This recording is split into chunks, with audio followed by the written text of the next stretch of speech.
Now that we've learned how to build scores, I'll move on to reviewing the controls available on the Score Player window.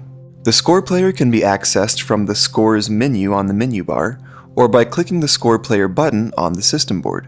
The Score Player is split into 4 sections. 3 sections that each control different scores, and a message section that displays messages that have been created in the scores. There are also 2 sets of instructions. The Creator instructions, that is a complete tutorial score, and a set of Performer instructions to get performers started when working with someone else's creation. The 3 sections that will be taking up most of our attention in this video are the sections that provide control over the available scores. The system score is meant to be the primary score and includes additional methods of control. The delay score and the repeat score are meant to complement and expand upon the functions of the primary score by offering unique control methods. Any or all of the scores may be used simultaneously to take full advantage of the different systems. Control of each score may be automated by using the unique automation IDs. Now let's turn our attention to controlling the system score. In the system score section, we can either build off the default score or we may load a new one. To work with the default score, simply click View System Score and get to work. Otherwise, click Load Score to open a search window where you can navigate to and select the score you'd like to open. The score will be set to the first event after loading, and pressing Next Event will move through the first event's messages. Hitting Next Event again will continue to proceed through the following events sequentially. After all events have been triggered,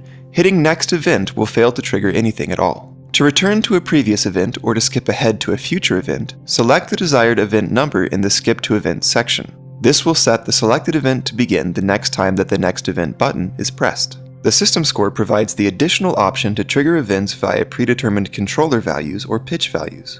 This system interacts with hardware and virtual controllers and makes it possible to use pedals, sliders, keyboards, or other types of connected MIDI devices to trigger your events. Any plugged-in keyboard or any device that's been connected and selected from the controller setup menu can be used for this purpose. Simply determine whether you want to use controller or pitch data by pressing the control method toggle. Then set the control value that you'd like to use to trigger the command. I'll demonstrate the process of using a controller by opening and using the virtual pads. I'll set the control method in the system score to controller, displayed here as the abbreviated CTRL, and I'll set the control value to 1. Now when I press the first virtual pad, the next event will be triggered in the score. Notice that if I press other pads, nothing will happen. That's because we've set the control value to 1, so only the first pad will trigger an event. If we'd like any control value to trigger the next event, we can set the control value number to 0. Now, pressing any of the pads will trigger upcoming events in the score. Setting the control value to 0 is great if you don't know what control values will be available on the hardware that will be used in a performance. If we'd like specific pitches to be used instead of controller values, we can switch the mode from controller to pitch, and then set the MIDI pitch value you'd like to use. Saving a score must occur while the score is being viewed. Open the score by selecting View Score, then, while the score is the selected window on your screen, go to the menu bar and select File, Save As. With the dialog window open, make sure that you are pointed to the Save Scores folder in your current project. This should be the default view, but if it isn't, make sure to navigate to that location. Then simply give the file a name and press Save. Once the file has been given a name, you can go to File, Save to write over it, or you can use the Ctrl-S or Command-S keyboard shortcut to save any updates. If you wish to write over the original scores, you may, as unique copies are created for each project.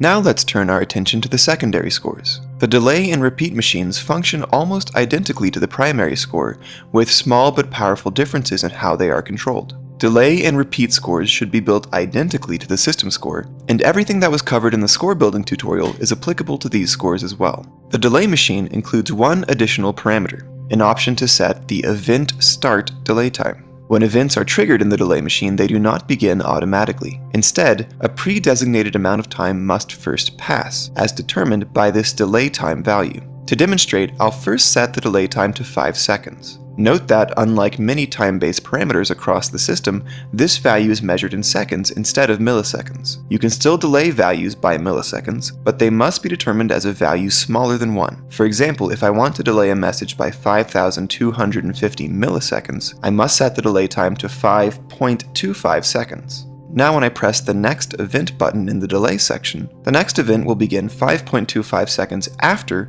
I've pressed the button. When used in conjunction with the system score, this is the perfect way to trigger a series of events over time. The third system, the repeat machine, may look like the delay machine, but it functions very differently. First, like the system score, events that are triggered in the repeat score begin immediately. The delay time value in this machine determines how much time should pass before the event begins again. Events triggered in the repeat score will continue to trigger at this interval for as long as the repeat toggle is switched to the on position. To demonstrate this system, I'll set the delay time to 1 second, and I'll make sure that the repeat toggle is set to on. Then, I'll trigger the first event. Observe how, after the event is triggered, it repeats every second. This repetition will continue until I set the repeat toggle to the off position. The score system can be controlled by any method of automation available in Music SDP, including via modules, automation boards, the metronome, the controller setup screen, and even other scores. Although we won't attempt all of these in this video, we'll look at some of the unique methods of controlling the scores that may not be immediately obvious. First, let's look at how we can use a live audio signal to control the primary score. I'll pull up a pedal board with 2 modules loaded. The first module is an audiophile player with the sound of a violin loaded into it. The second module is the recently added Signal to MIDI module. This tool is built to turn audio signals into MIDI data. In this case, it'll be listening to the file player. When we play the file, the Signal to MIDI module will determine the pitch of the violin, and that will be translated into a MIDI note. In the system score, I've set the control method to pitch, and I've set the control value to the same note that the violin is going to play. The result is that, when the violin note does begin, the next event will occur in the system score. In this example, I've used a pre-recorded violin, but a live, mic'd violin could work just as well. The Signal to MIDI module will be covered in more detail in another video.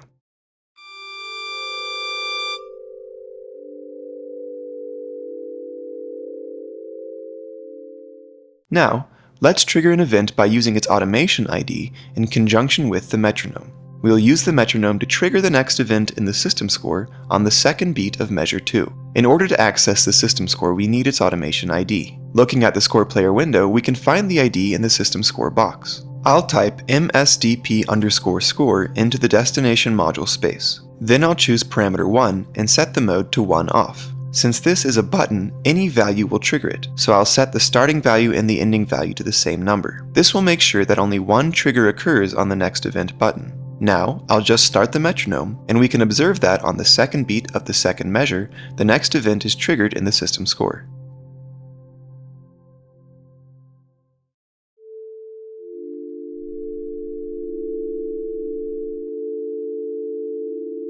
Finally, let's look at how we can get deep control of each score player from within the scores. Back in the score player, I'll open up a system score that I've put together for this tutorial. This score contains a few events that control the other 2 scores. Notice that there are automation messages in the first event that address MSDP dscore, which is the ID for the delay machine, and MSDP rscore, which is the ID for the repeat machine. In the message for the delay machine, I'm loading a score from the Save Scores folder in my current project. I use parameter number 4 to do this, and I specify the score by typing its name in for the parameter value. Then I set the delay time value to 15.5 seconds with parameter number 5. In the message for the repeat machine, I'm doing very similar work. In this case, I'm using parameter 5 to load the score file, parameter 6 to set the delay time, and finally I ensure that the repeat toggle is set on, which is set with a value of 1. Off would be set with a value of 0. Finally, I use the system score to access its own settings. I set the control method from controller to keyboard by setting parameter 4 to 1. 0 in this case is the default controller setting. Then I set the control value to middle C, which is MIDI number 60. Be careful when writing events that control the progression of scores. It's possible to write an event that will create an infinite loop, which can result in the program crashing.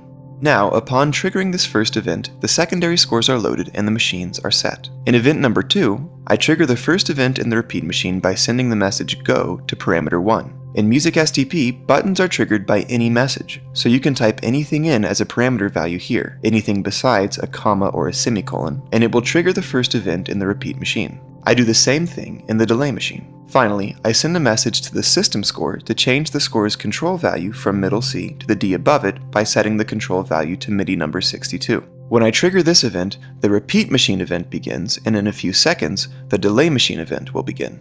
Opening the delay machine score, we can see that the first event simply sets the repeat machine toggle to off. The result is that 15.5 seconds after I initially started the repeat machine event via the system score, the delay score message goes out and stops the repeat machine.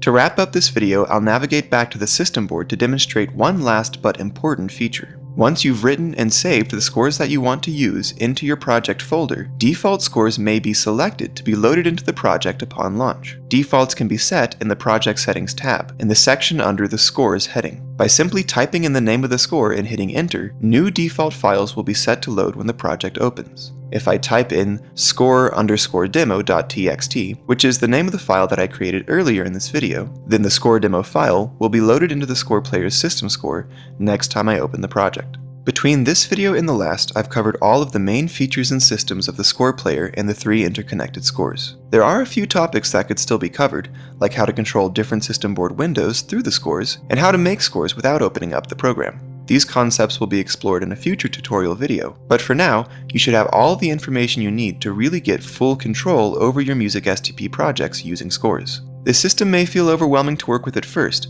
but mastering scores means becoming a true master over your music STP projects. That's it for this tutorial video. If you liked what you saw, hit like. If you disliked it, hit dislike, and consider subscribing to be the first to know when we upload new tutorials for and demonstrations of our software. If you have requests about topics that we should cover in future segments, or if you have any questions after watching this video, consider leaving us a thought in the comments. To download a copy of our free and open source software, go to our website www.musicsdp.com. To join in on the conversation, visit our Facebook page at facebook.com/musicsdp, where we post update information and respond to user requests. This project is a labor of love created by a very small team of passionate individuals. If you regularly use our software or just appreciate our work and find what we do interesting, please consider donating to our project on our Patreon page following the link below this video. We hope you enjoyed this video, and even more, we hope you enjoy using the music and sound design platform. Thanks for watching, and we'll see you soon with new updates and new videos.